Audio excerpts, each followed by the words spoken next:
ଜଗନ୍ନାଥ ସାଙ୍ଗମାନେ ଆଜି ପିଆଜ ସାଙ୍ଗେ ଭେଣ୍ଡି ଆଳୁ ଝୋଳ କରିବା। ତେଲ ପକେଇ କଢ଼େଇର ପିଆଜ ସାଙ୍ଗେ ଟିକେ ଭାଜିଦେଲି, ଲୁଣ ଟିକେ ପକେଇକି ଘୋଡ଼େଇ ଘୋଡ଼େଇ ଭାଜିଦେବା।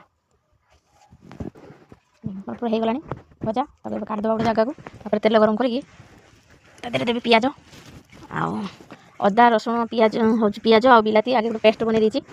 ତାଇ ପିଆଜ ଟିକେ ଭାଜି ହେଲା ପରେ ତାକୁ ଢାଳିଦେବା। ତାପରେ ମସଲାଟାକୁ ଭଲସେ କଷିବା। ମସଲା ଭଲସେ କଷି ହେଲା ପରେ ଏବେ ଦେଖ ମସଲା ପୁରା ହେଇଗଲାଣି। ଏବେ ଦେବି କସ୍ତୁରୀ ମେଥି, ହଳଦୀ, ଲଙ୍କା, ଟିକେ କରି ପାଉଡ଼ର, ଟିକେ ଜିରା ମାନେ ଧନିଆ ପାଉଡ଼ର ଦେବି। ତାପରେ ଟିକେ ଲୁଣ ଦେବା। ଲୁଣ ଏବେ ପକେଇଦେଲି। ମସଲାଟାକୁ ଭଲସେ କଷିବା। ଭଲସେ ମସଲାଟାକୁ ମାନେ କଞ୍ଚା ବାସ୍ନା ଯିବା ପର୍ଯ୍ୟନ୍ତ ଟିକେ କଷିବା। ମସଲା ମାନେ ଟିକେ ହେଇଗଲା ପରେ ମୁଁ ତାକୁ ଦେଇଦେଲି କ'ଣ ନା ଯେଉଁ ଗ୍ରାଇଣ୍ଡର ଜାର୍ ଥିଲା ମୋର ପାଣି ମସଲା ଲାଗିଥିଲା ତାକୁ ପକେଇଦେଲି। ତାପରେ ଟିକେ ପାଣି ଦେଇଦେଲି, କଷି ହେଇଯିବ ଭଲ ଭାବରେ।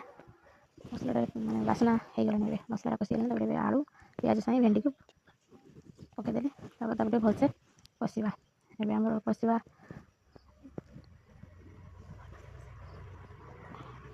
ତାପରେ ଆମର ଯେତିକି କ୍ୱାଣ୍ଟିଟି ଅନୁସାରେ ପାଣି ଦେବା। ଆମର ଟିକେ ଅଳ୍ପ ଝୋଳ ପସନ୍ଦ ସମସ୍ତଙ୍କର, ସେ ଅନୁସାରେ ପାଣି ଦେବେ। ଯାହାର ଝୋଳ ପସନ୍ଦ ଆପଣ ବେଶୀ ଝୋଳ କରିପାରିବେ।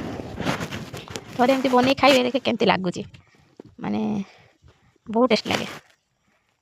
ତାଦେହରେ ଟିକେ ମୁଁ ଯେହେତୁ ମୋର ଦେହ ଖରାପ, ଯେହେତୁ ମୋର ଗୋଡ଼ ଭାଙ୍ଗିଛି ନା, ମୁଁ ଖାଇବିନି ଖଟା କିଛି ମେଡ଼ିସିନ୍ ଖାଉଛି। ସେଥିପାଇଁ ମୁଁ ଆମ୍ବୁଲ ଦିନ ନା ଆମ୍ବୁଲ ପକେଇଥିଲେ ବଢ଼ିଆ ଲାଗିବ। ଆମ୍ବୁଲଟା ପକେଇଲେ ଆପଣମାନଙ୍କର ଯାହାର ପସନ୍ଦ ସେ ଆମ୍ବୁଲ ଖାଇପାରିବେ। ଏବେ ପାଣି ଦେଇଦେଲେ ତାକୁ ଟିକେ ଫୁଟିବା ପାଇଁ ଛାଡ଼ିଦେବା। ଏବେ ପୁରା ଫୁଟିଗଲାଣି, ହେଇଗଲାଣି। ଏବେ ଦେଖନ୍ତୁ ମୋ ଚୁଟି କେମିତି, ମୋ ଚୁଟିରେ କ'ଣ ଲଗାଉଛି ଆପଣଙ୍କୁ କହୁଛି।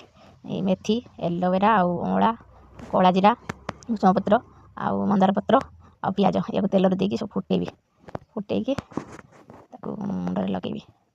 ଫୁଟିଲା ପରେ ତାକୁ ପୁରା ଫୁଟିକି ପୁରା ତେଲଟା ପୁରା କିଛି ମରା ତେଲ ବି ମିଶେଇଛି। ଏମିତି ଲଗେଇବା ଚୁଟି ବହୁତ ଷ୍ଟ୍ରଙ୍ଗ ହେବ।